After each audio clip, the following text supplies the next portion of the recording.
Praise the Lord. இயேசுவின் ரத்தம் ஜெயம். தினமும் இயேசு நிகழ்ச்சிக்கு உங்களை கர்த்தராகிய இயேசு கிறிஸ்துவின் நாமத்தில் வரவேற்கிறேன். செய்தியின் தலைப்பு, நீங்கள் சொன்னால் நடக்கும், கேட்டதும் கிடைக்கும். ஆதார வசனம் யோவான் 9:31. ஒருவன் தேவ பக்தியுள்ளவனாயிருந்து அவருக்கு சித்தமானதை செய்தால் அவனுக்கு செவி கொடுப்பார். ஜெபத்திற்கு பதில் பெறும் பாக்கியவான்களே. கர்த்தர் செவி கொடுப்பார் என்பது ஏதோ காதில் கேட்டுவிட்டு போவது அல்லங்க, பதில் கொடுக்கிறார் என்பதாகும். பதில் கொடுக்கிறார் என்பது எதை கேட்டோமோ அதை செய்து முடிக்கிறார், அதற்கு மேலாகவும் செய்து முடிக்கிறார் என்பதாகும். ஏற்கனவே அவர் செவி கொடுத்ததை, பதில் செய்ததை, நின்று காரியங்களை செய்து முடித்தது சாட்சியாக நின்று பேசுகிறது. இந்த சாட்சியை அறிந்தவர்கள், புரிந்து கொண்டவர்கள் விசுவாசமாக பிரகடனப்படுத்தி சத்தமாக சொல்லலாம், கர்த்தர் எனக்கு செவி கொடுப்பார், பதில் கொடுப்பார் என்று. இந்த செய்தியை கேட்டுக்கொண்டு வரும் அன்பர்களே, உங்களுக்கே பர்சனல் எக்ஸ்பீரியன்ஸ் இருக்கும். இந்த சமயத்தில் நான் கேட்டேன், எனக்கு பதில் கொடுத்தார். இக்கட்டான சமயம் எனக்கு உதவி செய்தார், விடுவித்தார். ஆமாம், அவர் பதில் கொடுக்கிற தேவன். நமது வேண்டுதலுக்கு மட்டும் அவர் பதில் கொடுக்கிற தேவன் அல்ல, நம்மை சீண்டி பார்க்கிறவர்களுக்கு. இந்த கிறிஸ்தவர்கள் புள்ள பூச்சிகள், இவர்களும் எதிர்த்து நிற்க மாட்டார்கள். இவர்களுக்காக யாரும் பரிந்து பேசிக்கொண்டு வரமாட்டார்கள். துணிகரமாக தம் மக்களுக்கு எதிராக செயல்படுகிறார்கள் அல்லவா, அவர்களுக்கு தக்க பாடம் காட்டுவார், தக்க பதில் கொடுத்து வாயடைக்க வைக்கிறார். அந்த இடத்தை காலி பண்ணி கொண்டு ஓட வைக்கிறார். பின் நாம் தேடினாலும் காண மாட்டோம். உண்டா இல்லைங்களா? 1 ராஜாக்கள் 18 19-40 வரை நான் உங்களுக்கு சுருக்கமாக சொல்கிறேன். எலியா தீர்க்கதரிசி மழை வராது என்று ஜெபித்தால் 3 வருடங்கள் மழை வரவில்லை. ஆகாப் ராஜாவுக்கோ ஒரே இவன் மேலே வருத்தம், கோபம், கொன்று விட வேண்டும் என்று சந்திக்கிறார்கள். நீ இஸ்ரவேலை கலங்க பண்ணுகிறவன் என்றான் ஆகாப். அதுக்கு எலியா சொன்ன, நீ அல்லவா கணங்க பண்ணுகிறீர்? இஸ்ரவேல் மக்கள் எல்லாரையும் கூட்டுங்கள், பாகால் தீர்க்கதரிசியில் கூட்டுங்கள், 450 பேரையும். பாகால் தெய்வமானால் பாகாலை வழிபடுங்கள், கர்த்தர் தெய்வமானால் கர்த்தரை வழிபடுங்கள், இன்று பார்த்து விடலாம் என்று சொல்லி பலிபீடம் கட்ட சொன்னான். முதல்ல அவர்களையே பலி செலுத்த சொன்னான். அவர்கள் பலி செலுத்தினார்கள். காலையிலிருந்து மத்தியானம் வரை கிழித்தார்கள், ஆடினார்கள், ஓடினார்கள், தங்களையே கிழித்து கொன்று நடக்கவில்லை. அதற்கப்புறம் எலியா, இதெல்லாம் உங்களுக்கு தெரியும், பலிபீடம் கட்டினான், விறகுகளை அடுக்கினான், பழியை வைத்தான், தண்ணியை ஊற்றினான், சுற்றிலும் தண்ணியை ஊற்றினார் வாய்க்கால் இருக்கும்படியாக. 2 வார்த்தை தான், கேட்டருளும் கேட்டருளும் என்றான். அவ்வளவுதான். அக்கினி இறக்குமையா என்று சொல்லவில்லை, கேட்டருளும். ஆனால் முதலிலேயே சொல்லிவிட்டான், அக்கினியால் பதில் கொடுக்கும் தேவனே தேவன் என்று முதலிலேயே சொல்லிவிட்டான். அது கர்த்தரை கேட்காமலேயே சொல்லிவிட்டான். இப்பொழுது அக்கினி இறங்கி வந்தது, பழியை பட்சித்தது, விறகுகளை பட்சித்து, கல்லுகளை பட்சித்து, தண்ணீர்களை நெக்கி போட்டது என்று வாசித்து பாருங்கள். எல்லாரும் தலை குனிந்தார்கள். கர்த்தரே தெய்வம், கர்த்தரே தெய்வம் என்று கத்தினார். 450 தீர்க்கதரிசிகளை கொன்று போட்டு விட்டான். நீங்கள் நினைத்து பாருங்கள், அன்று அக்கினியில் அவன் கேட்ட பொழுது பதில் கொடுக்காமல் இருந்திருந்தால் அவன் நிலைமை என்னவாகியிருக்கும்? பூச்சி போல நசுக்கி இருக்க மாட்டார்கள்? விடவே மாட்டார். தம் பிள்ளை எப்படி விடவே மாட்டார். ஒரு நாள் ஒருபோது விட மாட்டார். எலியாவை குறித்த சித்தம் அவர் வேறு, அவர் வைத்திருக்கிறார். அது இவர்கள் என்ன யாரும் தொட முடியாது. அவரை சாவே இல்லாமல் எடுத்துக்கொண்டாரே எலியாவை, விட்டு விடுவாரா?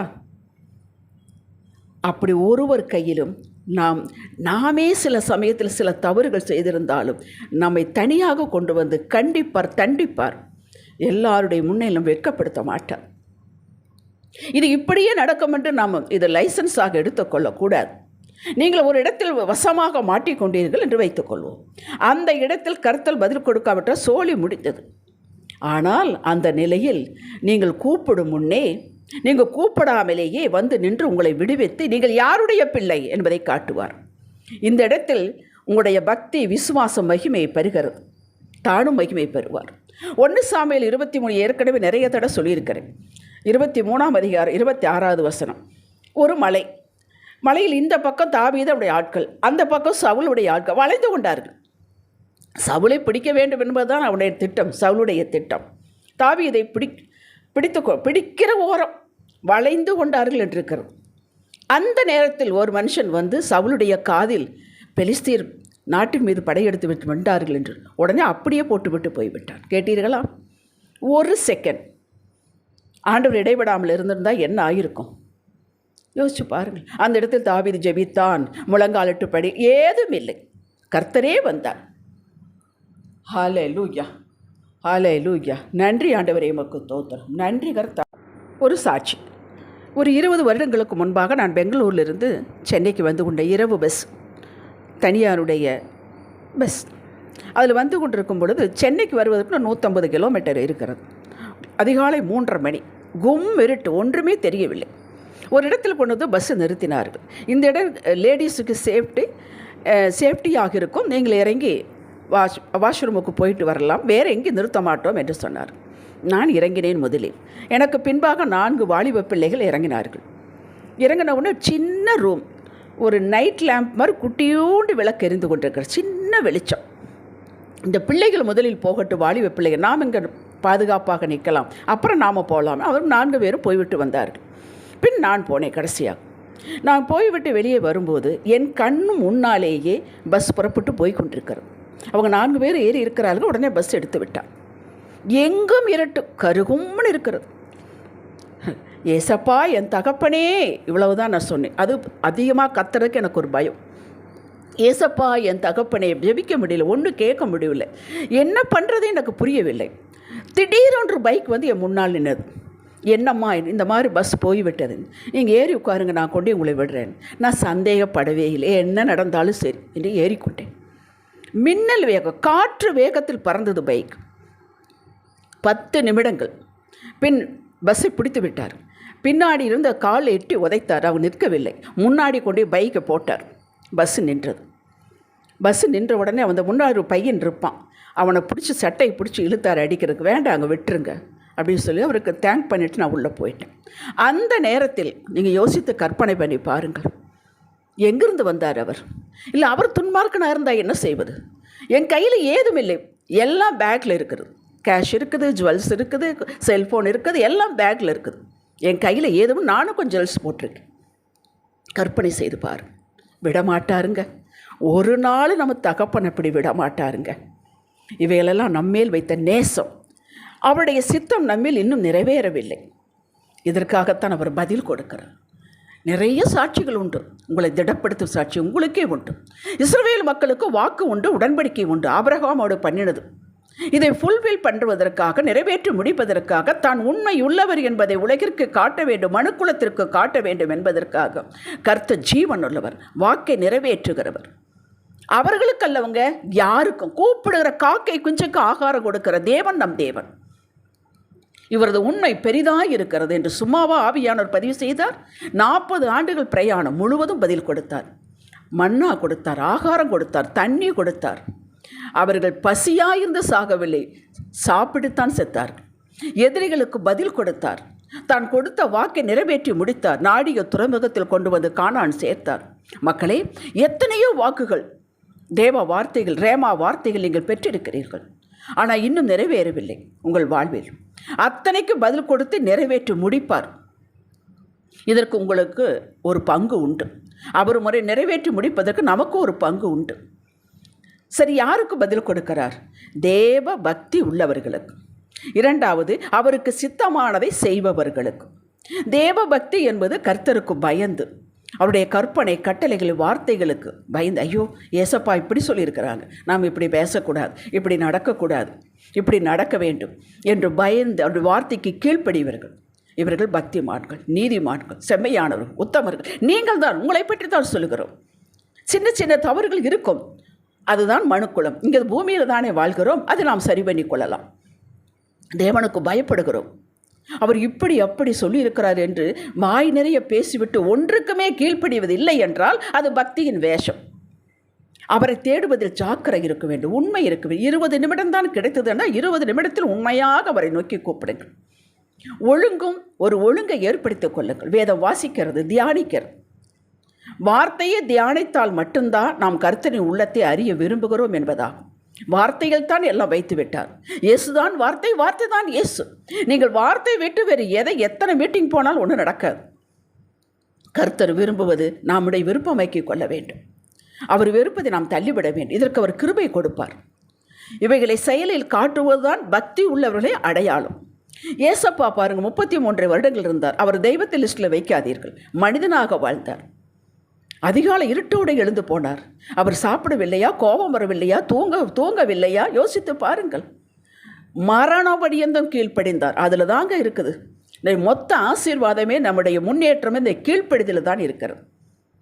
பெரிய பெரிய காரியங்கள், நம்மால் முடியாத காரியங்களை செய்ய சொல்லவே மாட்டாருங்க. நீங்கள் பயப்படாதீங்க.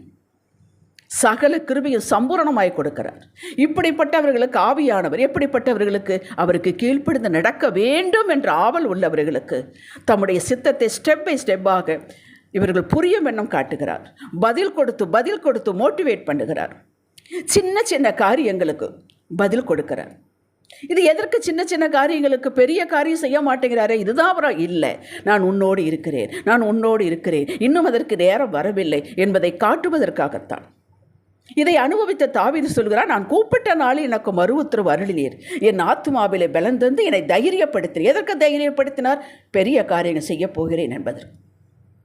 இதன் பொருள் நம்மளை பலப்படுத்த, தைரியப்படுத்த, விசுவாசத்தில் உறுதியாய் நிற்க, கர்த்தர் என்னோடு தான் இருக்கிறார், எங்கள் அப்பா என்னோடு தான் இருக்கிறார், நான் அவரோடு தான் இருக்கிறேன் என்பதில் நாம் திடன் கொள்ள வேண்டும். அவ்வப்பொழுது பதில் கொடுத்து கொண்டு தான் வருகிறார். இந்த அனுபவம் அவரவர்களுக்குத்தான் தெரியும். ஹல்லேலூயா. இது ஒரு சிக்னல். இந்த சின்ன சின்ன விஷயங்களுக்கு பதில் கொடுப்பது ஒரு சிக்னல். நான் உன்னோடு இருக்கிறேன் என்பதற்கு, நான் உன்னுடைய எல்லையில் வேலை செய்து கொண்டு இருக்கிறேன் என்பதற்கு, கிரகிக்க முடியாத பெரிய காரியங்கள் உங்களுடைய எல்லையில் நடத்த போகிறேன் என்பதாகும். பக்தி என்பதை நீங்களாகவே இப்படி இருக்க வேண்டும் என்று சட்டம் போட்டு வரையறுக்காதீர்கள். நம்முடைய வாழ்க்கை ஒரு சட்டத்திற்குள் இல்லை, அன்பிற்குள், நம்முடைய வாழ்க்கை உறவுக்குள் இருக்கிறது. இந்த உறவு எந்நேரம் பெரம்பு வைத்துக் கொண்டு பார்த்து கொண்டே இருப்பதில்லை. அவரது நேசத்தை அனுபவிக்க வேண்டும். நன்றி உள்ளவர்களாக இருங்கள். உங்களது நேசத்தை காண்பியுங்கள், விசுவாசத்தை காண்பியுங்கள். அன்பினால், பிரியத்தினால் கீழ்ப்படிந்து காட்டுங்கள். Very simple. ஆவியில் எளிமையுள்ளவர்களாக இருங்கள். உங்களை நீங்களே பாரப்படுத்தி கொள்ளாதீர்கள். நாம் அப்படி இல்லையே, இப்படி இல்லையே, அவங்கள போல இல்லை, ஒன்றும் பாரப்படுத்தி கொள்ளக்கூடாது. நீங்களாகவே இருங்கள். கள்ளங்கபடமற்ற இருதயத்தோடு பிறக்கும் அன்பே தேவன் விரும்பும் பக்தி ஆகும். லூக்கா 18ஆம் அதிகாரத்தில் 10-14 வரை வாசித்து 2 பேர், ஒரு ஆயக்காரன், ஒன்று பரிசேயன். அந்த பரிசேயன் சொல்வதையும் படித்து பாருங்கள், ஆயக்காரன் சொல்வதை படித்து பாருங்கள். அந்த பரிசேயன், நான் உபவாசம் இருக்கிறேன், அப்படி செய்கிறேன், இப்படி செய்கிறேன், இந்த இவனைப் போல இல்லை என்கிறான். அந்த ஆயக்காரனோ தலையை கீழே குனிந்து கொண்டு, கண்களை மேலே எடுக்க பயந்து கொண்டு, நெஞ்சை அடித்து கொண்டு, என் மேல் கிருபையாயிரும் என்றான். இவன்தான் ரட்சிக்கப்பட்டான். அப்படி ஆண்டவரோட அன்பில் இருக்க வேண்டும், உறவில் இருக்க வேண்டும். தவறு செய்தால் மன்னிப்பு கேட்க வேண்டும், மறுபடியும் செய்யக்கூடாது. ஹல்லேலூயா. ஜெபிக்கலாம். தகப்பனே, குழந்தையை போல உள்ளத்தை தாங்க. உங்களுக்கு பயப்படும் பயத்தை இருதயத்தில் வையுங்க. உங்களை நேசிக்கும் நேசத்தை காட்ட விரும்புகிறோம். இவை எல்லாவற்றும் கிருபை தாங்கப்பா. குழந்தையை போல எங்களுக்கு சொல்லிக் கொடுத்து எங்களை கைபிடித்து நடத்துங்கப்பா. இயேசுவின் நாமத்தில் பிதாவே.